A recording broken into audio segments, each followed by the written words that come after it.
മാന്യപ്രേക്ഷകർക്ക് നമസ്കാരം. നിങ്ങൾ ഇതൊന്ന് കേട്ടു നോക്കൂ. നമുക്കൊരു ജനാധിപത്യ പാരമ്പര്യമുണ്ട്.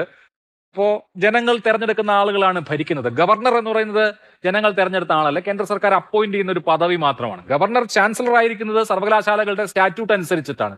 ഒരു ഭരണഘടനാ പദവിയാണ് ഗവർണർ എങ്കിൽ ചാൻസലർ എന്നുള്ളത് ഒരു സ്റ്റാറ്റ്യൂട്ടറി പദവിയാണ്. അപ്പോൾ ആ പദവിയിൽ ഇരിക്കുന്ന ഗവർണർമാർ, കഴിഞ്ഞ 2 ഗവർണർമാരെ മാറ്റി നിർത്തിയാൽ മറ്റാളുകൾ ആരും നിലവിലുള്ള സർക്കാരുകളുടെ ശുപാർശകളെ ഏതെങ്കിലും തരത്തിൽ അവഗണിക്കാറോ അതല്ലെങ്കിൽ അതിനു മുകളിൽ സ്വന്തം താല്പര്യം നടപ്പാക്കാറോ ഒന്നും ഉണ്ടായിരുന്നില്ല. അതുകൊണ്ട് തന്നെ അപൂർവം ഘട്ടങ്ങളിൽ ഒഴിച്ച് കേരളത്തിലെ ഉന്നത വിദ്യാഭ്യാസം സ്മൂത്തായി പോവുകയുമായിരുന്നു.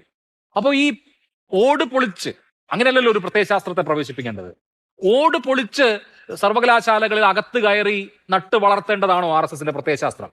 നിങ്ങൾ കേട്ടില്ലേ, ഈ അഭിലാഷൊക്കെ ആരെയാണ് ഈ തെറ്റിദ്ധരിപ്പിക്കാൻ ശ്രമിക്കുന്നത്? അഭിലാഷ് ഗവർണറെ മറ്റൊരു തരത്തിൽ പേരൊക്കെ വിളിച്ച് രംഗത്തെത്തിയിട്ടുണ്ട്.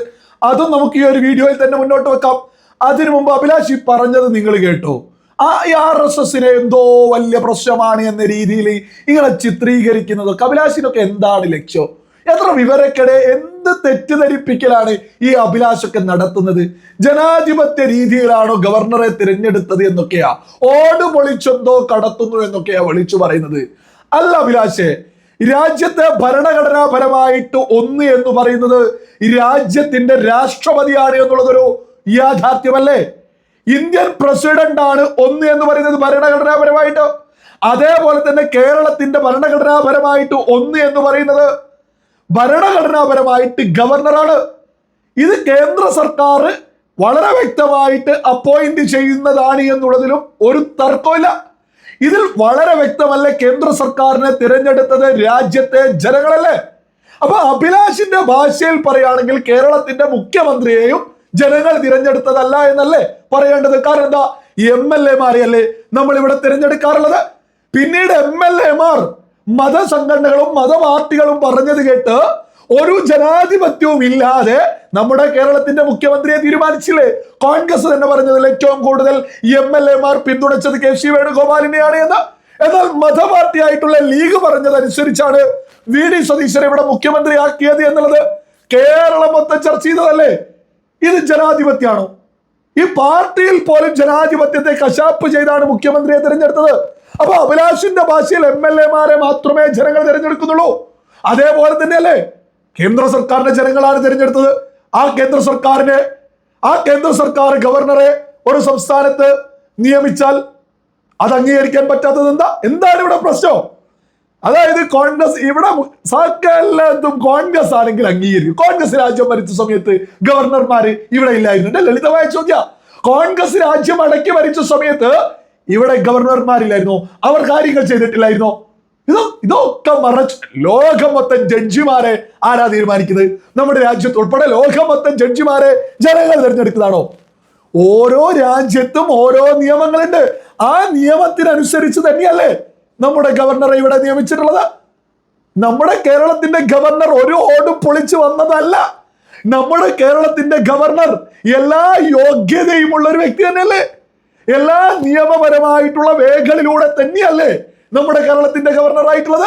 ഇതെന്തിനാണ് ഇങ്ങനെ തെറ്റിദ്ധരിപ്പിക്കുന്നത്? പിന്നെ നമ്മുടെ യൂണിവേഴ്സിറ്റികളിലെ VC-മാരെ തിരഞ്ഞെടുത്തതൊക്കെ നമ്മുടെ യൂണിവേഴ്സിറ്റികളുടെ അവസ്ഥ എന്താണ്?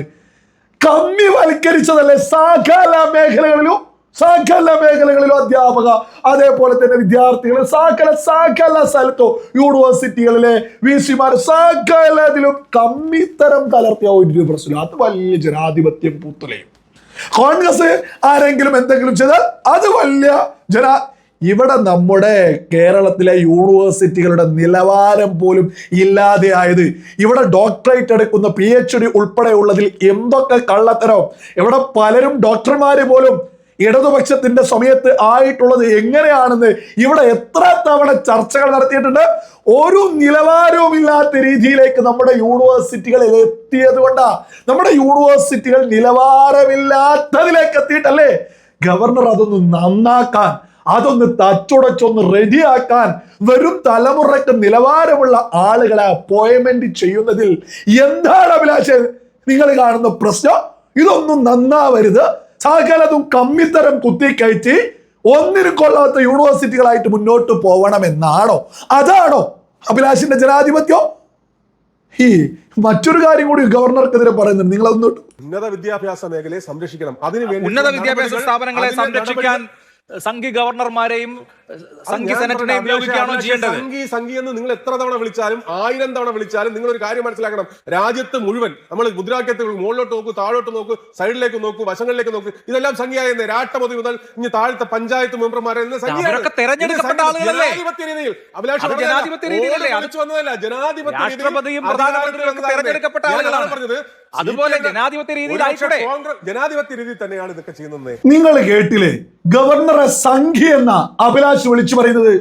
അല്ല, നമ്മുടെ കേരളത്തിന്റെ മുഖ്യമന്ത്രി വി ഡി സതീശനെ കൊങ്ങി എന്ന് അഭിലാഷ് വിളിക്കൂ? കൊങ്ങി മുഖ്യമന്ത്രി എന്ന് പറയൂ? നമ്മുടെ കേരളത്തിന്റെ പ്രതിപക്ഷ നേതാവ് പിണറായി വിജയനെ കമ്മി പ്രതിപക്ഷ നേതാവ് എന്ന് പറയൂ? നമ്മുടെ കേരളത്തിലെ ലീഗിന്റെ ഏതെങ്കിലും മന്ത്രിമാരെ മൂരി മന്ത്രിമാരെന്ന് പറയൂ? അത് പറയാൻ പാടുണ്ടോ? അതൊരു ശരിയാണോ? ഒരു പ്രധാനപ്പെട്ട മാധ്യമ പ്രവർത്തകര് സംഘി എന്ന് ഗവർണറെ അഭിസംബോധന ചെയ്യാ, എന്തൊരു അവസ്ഥയാ! എത്രത്തോളമാണ് ഈ മാധ്യമ പ്രവർത്തകരൊക്കെ എത്രത്തോളം ഒരു നിലവാരമില്ലാത്തതിലേക്കാണ് ഈ മാധ്യമ പ്രവർത്തകരൊക്കെ എത്തുന്നത്.